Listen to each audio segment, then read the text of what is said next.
How to dispose waste.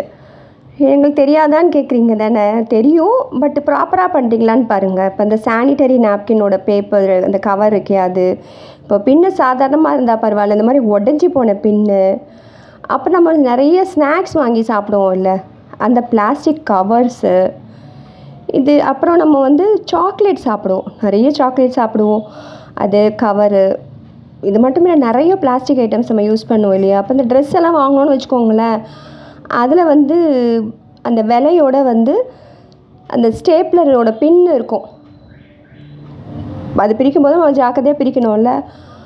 அதை dispose பண்ணும்போது தூக்கி போடும்போது எப்படி போடுறது. என் ஃப்ரெண்டு ஒரு வீடியோ அனுப்பிச்சிருந்தாங்க, இந்த மாதிரி ஒரு வாட்டர் பாட்டிலில் இந்த மாதிரி குப்பையெல்லாம் போடலாம் அப்படின்னு சொல்லிட்டு.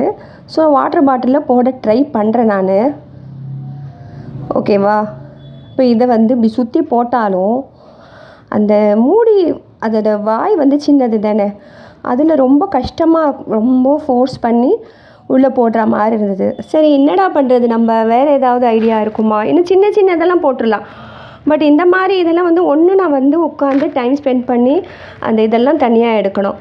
அதுக்கு பதில் என்ன பண்ணேன்னா, நம்ம நிறைய இந்த பிளாஸ்டிக் டப்பாவில் நிறைய வாங்குகிறோம்ல, நிறைய ஈட்டபிள்ஸ்லாம் நிறைய வாங்குகிறோம். அதுவும் இந்த பிளாக் கலர் பிளாஸ்டிக் வந்து உடம்புக்கு கெடுதின்றாங்க, அதனால் அதெல்லாம் ரீயூஸ் பண்ணாதீங்க சரியா. அந்த மாதிரி ஒரு டப்பாவில் எல்லா குப்பையும் ஒன்றா போட்டுட்டு ஒரு செலோ டேப்பை போடலாமா. இந்த மாதிரி ப்ராப்பராக நம்ம வந்து டிஸ்போஸ் பண்ணாமல் அந்த வேஸ்ட்டை வந்து எல்லாத்தையும் மொத்தமாக ஒரே கவரில் போட்டோன்னே என்ன ஆகும், இந்த நாய் மாடு இவங்க எல்லாம் போய் அதை சாப்பிடும்போது அவங்க அஃபெக்ட் ஆவாங்க.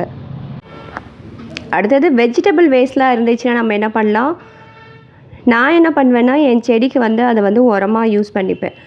அந்த மாதிரி நீங்களும் பண்ணலாம். வீட்டில் எல்லார் வீட்லேயும் கண்டிப்பாக செடி வளர்ப்பீங்க.